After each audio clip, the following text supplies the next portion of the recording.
It's safe to say that sometimes one yard sale is all you need. Turtles. They are turtle. Mm-hmm. It'd be like $40, but if you let me shock you, it'd be 35. You know what I mean? Good deal. Not too bad. Oh yeah. That's gnarly.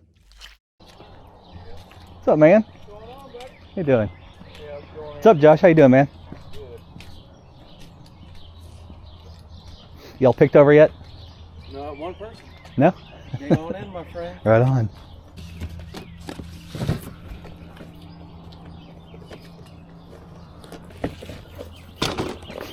You all done with your sale, Josh?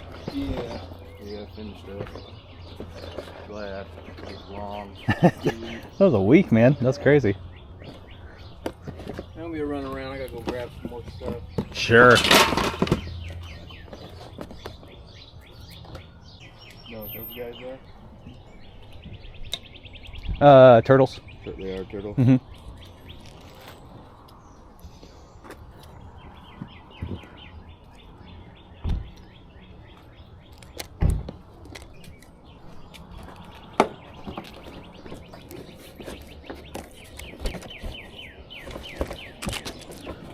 Cool.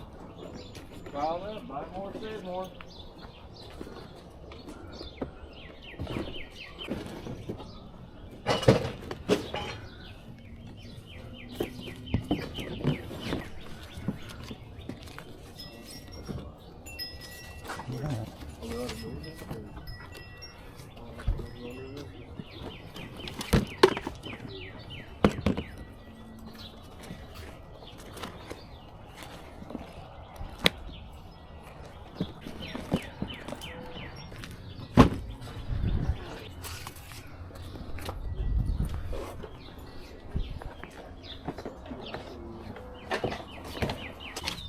You got vintage clothes? Yeah.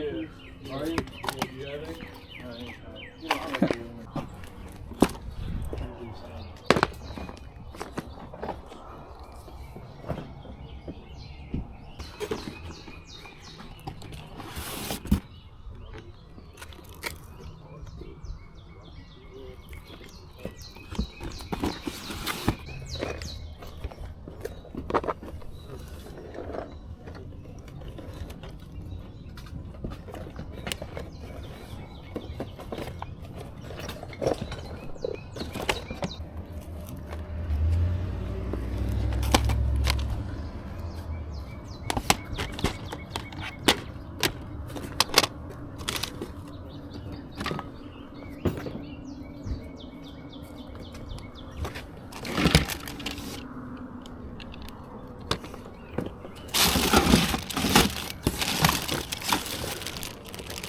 You can dig on in there.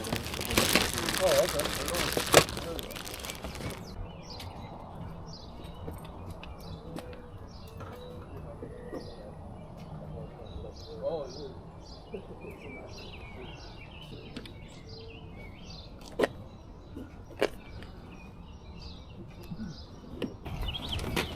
Any Spanish Superman?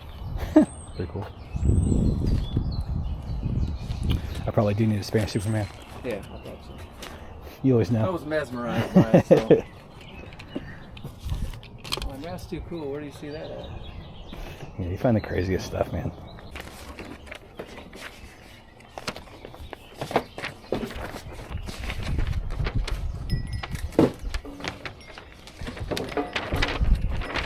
How about the Gremlins lunchbox and the police academy thing? Are those Yeah. keepers? Not today. And this Gremlins lunchbox is like a. This is a defensive lunchbox. I think if somebody was bullied, they would like to have this lunchbox with that. It's got some deluxe stories. handle. Yeah. Yeah. Yep.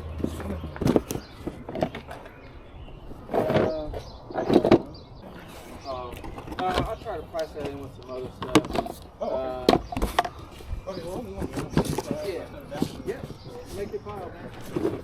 Yeah, I'm gonna price things in and make it a little bit cheaper for everybody. Okay. Okay, just these two for me.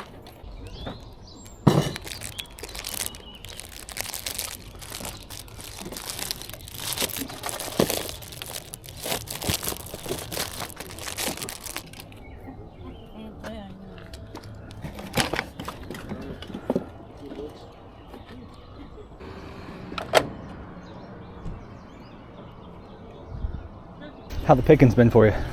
Well, you know, actually getting pretty good. Yeah. Yeah. I mean, we went to the 38. Well, we went to Golden.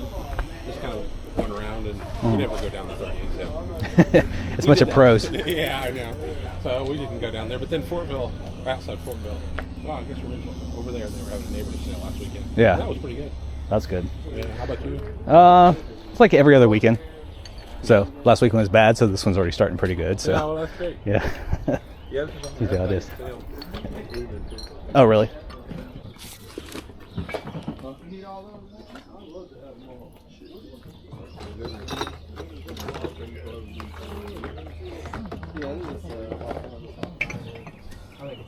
I think it's 40s or 50s. Yeah, I just think it's hard to Yeah, especially when they don't have anything written on them. Yeah. Meaning no. The universe is calling. This is our Yeah. That's your file? All right, when you get a sec, here's my All file. right, man.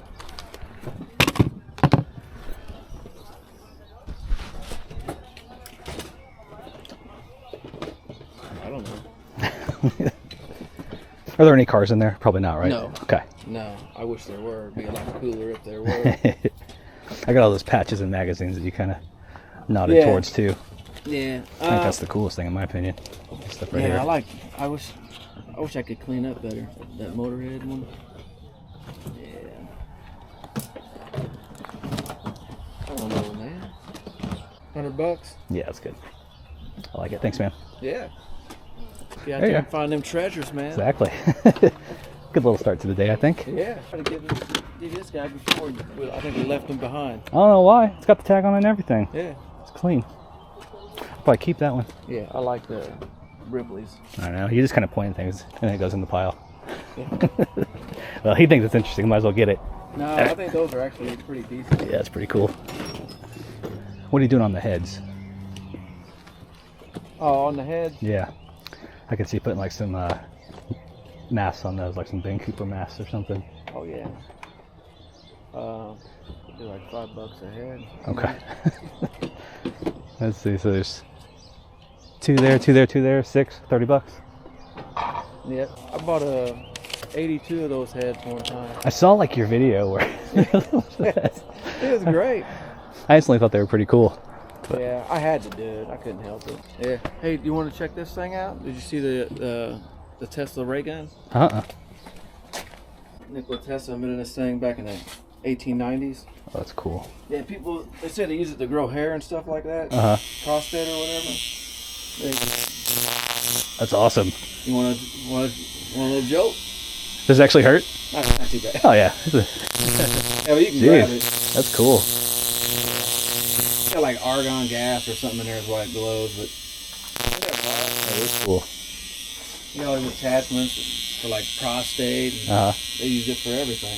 That's pretty neat. I thought it was pretty cool. Are you keeping that or selling it? I'll probably keep it for Yeah. a little while.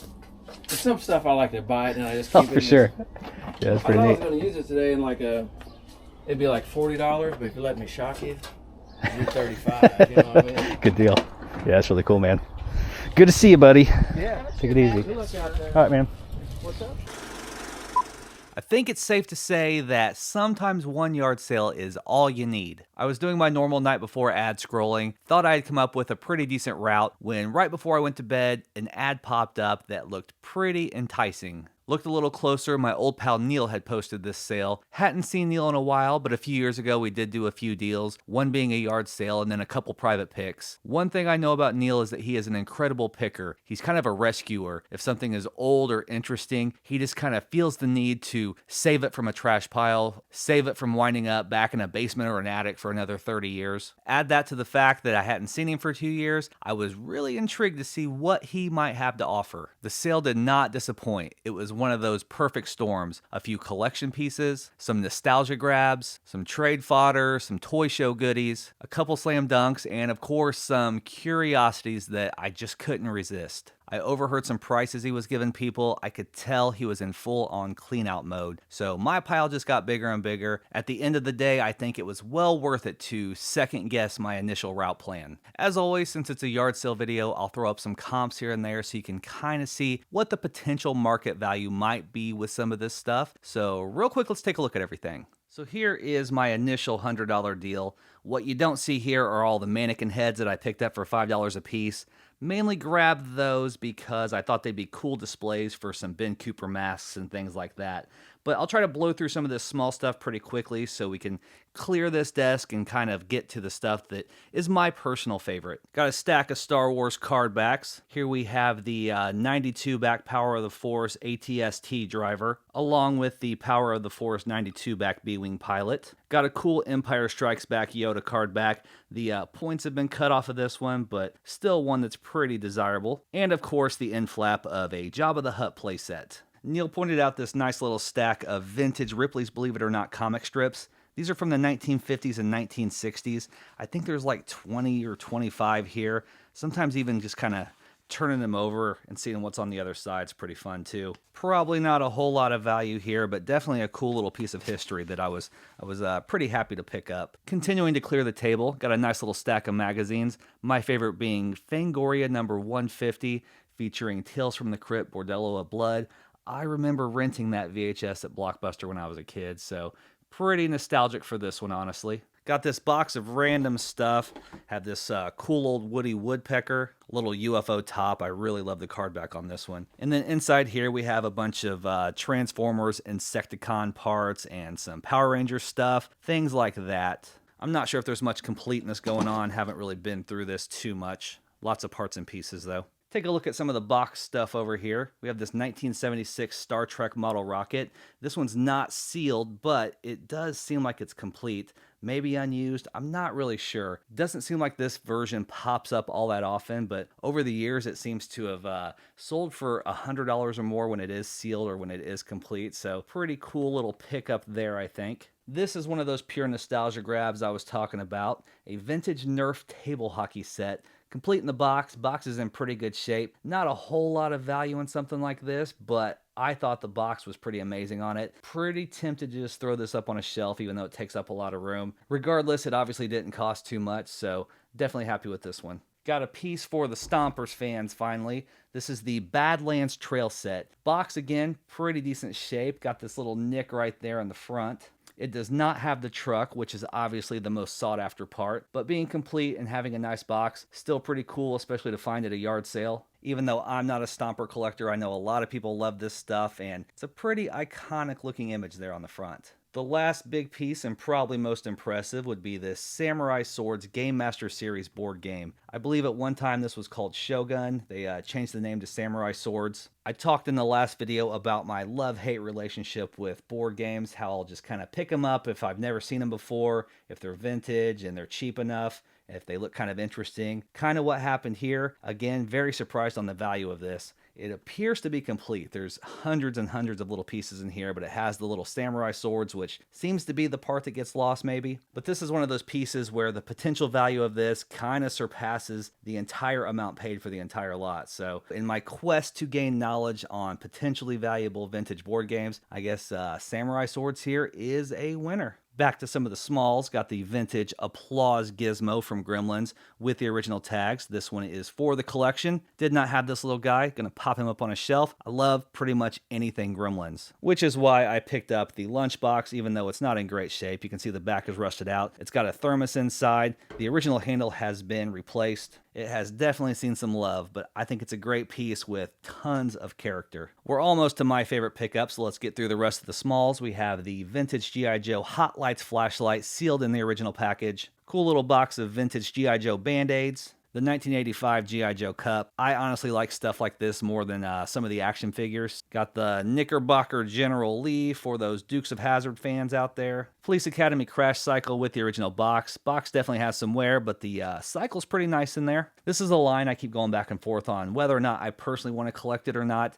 It keeps getting just a little bit more expensive, but it's still pretty affordable. Don't know what I'll eventually do, but went ahead and picked up the Crash Cycle, and I'll figure it out later. A cool Platinum Age Roger Bean comic from 1917. I personally have a few Platinum Age comics in my collection. They are just very, very cool little pieces of history. I always love to pick them up when I see them. This one one obviously has some damage. It's got the cover taped up here, but they're really cool to flip through and kind of see what people were reading for entertainment 100 plus years ago. Pretty neat stuff, honestly. Love finding things like this. Got the Funny Papers from Columbia, 1980. This is what I mean when I say Neil's a rescuer. He just couldn't leave something like this behind. Turns out I couldn't leave it behind either. On the front here we have Superman, and I didn't even notice, but on the back is a Spider-Man comic, which is pretty cool. And then inside, lots of stuff that you would probably recognize, but everything is written in Spanish, so I don't know what any of it says, but I thought it was a pretty cool piece, honestly. Got a cool little Conan the Barbarian poster.